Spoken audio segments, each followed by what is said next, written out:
Hi guys, it's Blackie for Shaman's Forge, and here's the big reveal. Alright, there's my master woodsman that you've seen in a ton of videos. We wanted all the strengths of this knife and add to it.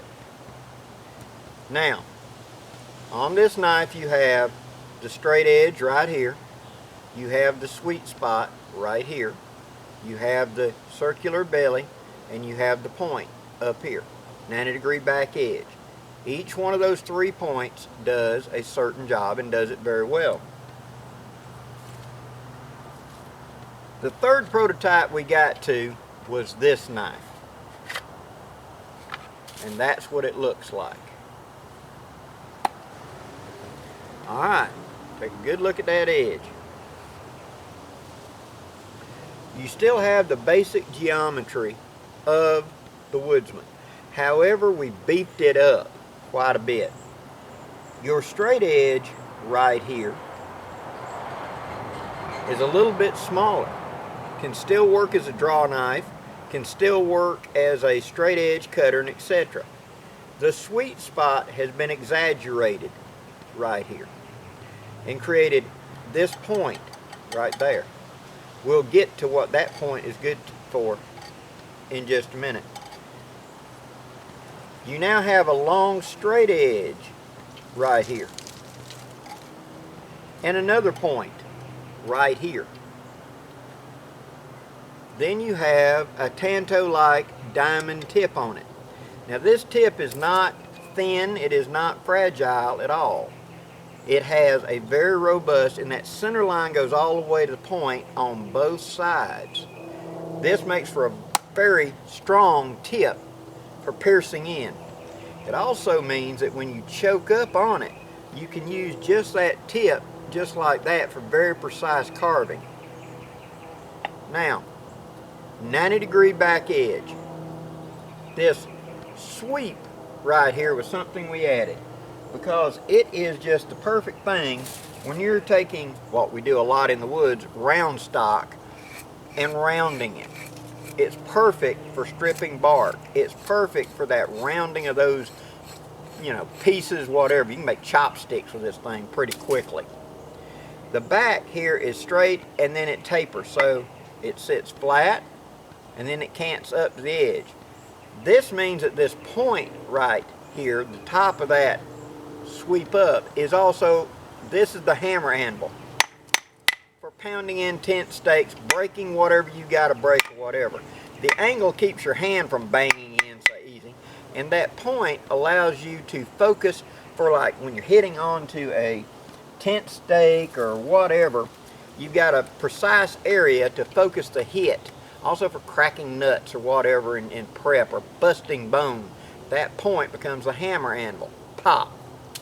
Then this edge drapes up and away right here. Again, it's a 90-degree edge. That's when you're bearing down and you're scraping. It lifts your knuckles up higher so that you do not drag the hand. This back edge right here is not sharpened. It's a false edge. That allows you to bear down and use it as a butcher knife, just like the back edge of the master woodsman. This edge is not sharp back here either, so that you can bear down and go. But this tip is actually better at skinning than the master woodsman is. Dan was taking apart coons and stuff with this thing, and I mean, it was like it was a design skinning knife. He'd just sit there and just unzipping them like they were, had a zipper. The Tanto edge, very strong from here to here. That edge is a straight knife edge, and when you choke up on it like this, you'll find that's perfect for push cuts. That's for that, doing like that and taking your thumb straight push cuts, and a lot of those edges. Now, let's look at how many edges you have, okay? There is 1 point, 2 points, 3 points, okay? There is a Tanto edge here, straight. There's a straight knife edge here, chopping edge there. You have a elongated sweet spot right here. The V of this right here is the perfect place for draw knifing because it makes the edges like that, and so it's a natural draw knife point to pull. Pull it straight and you've got this edge as a draw knife edge, or pulling straight to you or pushing straight away from you. And by angling it just a little bit, you get that sweet spot V right there, which is perfect for gouging in. Now, this lower big point right here, I call it the spoon gouge. You'll find you can use it like a gouge and cut to make hollows and things like making spoons and stuff like that. Shallow little things. This upper point right here on the edge, this one does the same job but much more precision right there at the cutting edge. And then of course the point, which is reinforced on two sides to be strong and robust for busting. In William's video, you'll see him busting cinder blocks with this tip. I have seen it bust cinder blocks. I've seen it hammered into a hard rock maple stump. Things that you would never do with your knife, we did them with these knives. The handle has been flattened just a little bit from what the original Master Woodsman handle was. Now, as I said, this was the prototype, C model prototype. This is what we decided to go with for the actual production knife, because everybody involved talking agreed that this was their favorite. Oh, and I almost forgot, a bow drill divot right here, and this raised back pommel up here, which of course is good for hit. It's got a good 90-degree edge on it too, and that way you can dig down in a hole and scrape out with that for scraping out bowls and stuff like that. It actually works pretty good for that. This was the prototype. This is the production knife that William is making right now. I just got this in. Slight variations from the prototype, but it's basically the same thing. It's stamped on it with William's logo and the w.c.s.k. Mine is serial number 4, and this is the B model. Long story on A, B, and C models, but they are serialized. Now, slight differences, but not enough to matter.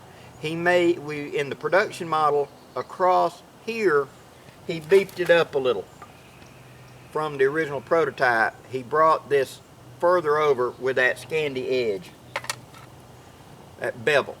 Like the Master Woodsman, it is the same angle through all of these edges. It's a saber grind up here and a Scandi like here, but it's the same angle. So once you lay it down on stone, you just pull it.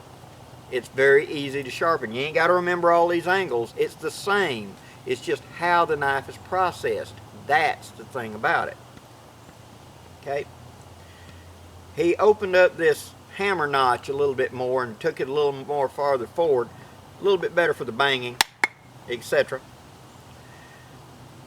Great 90-degree spine on the whole thing, so you can bear down and strip bark, you can plane, you can whatever.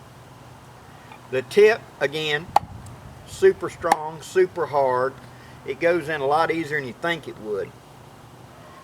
The knife is fairly wide. This gives it good chopping ability.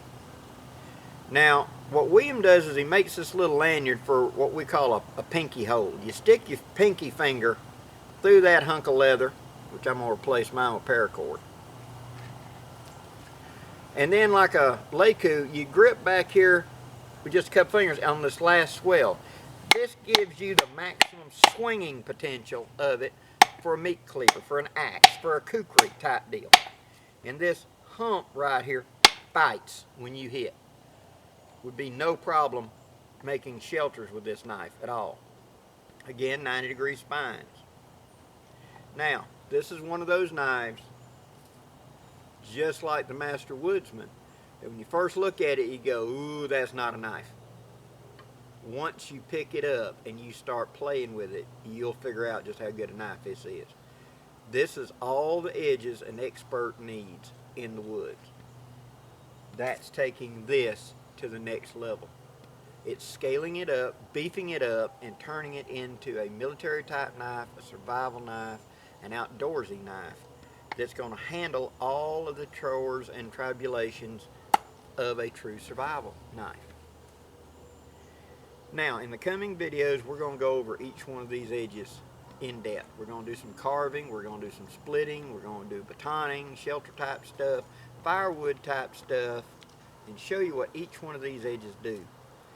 Now, me personally, okay, I'm a kukri guy.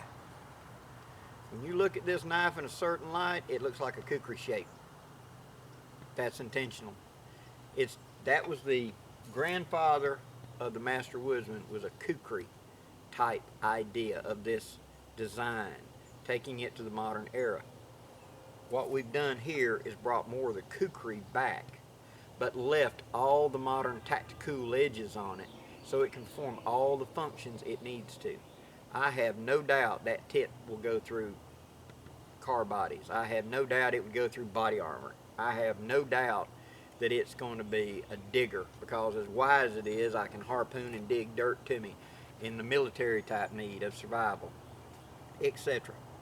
The bow divot, you can sit there and hold it, you know, for your bow drills. You can hold it where the blade is away from you, like that, for doing it, no problem. The handle has been narrowed a little bit, especially when you compare it to the prototype, but it fits the hand better. And you want to choke up on it to use it like this for a smaller knife. It's a knife that adjusts in your hand to what we're doing right now. I easily can palm it like that with nothing going to bite me, and be able to use this top Tanto edge very cleanly for precision. And what you're seeing me doing right there is I am shaving the hair off the top of my knuckle right now with that. It's that sharp. Well guys, I hope this has got some interest for you. Go check out William's site, and there will be more videos on the way of this blade. I'm Blackie for Shaman's Forge Woodscraft. Wishing you safe journeys. Have a great day, guys.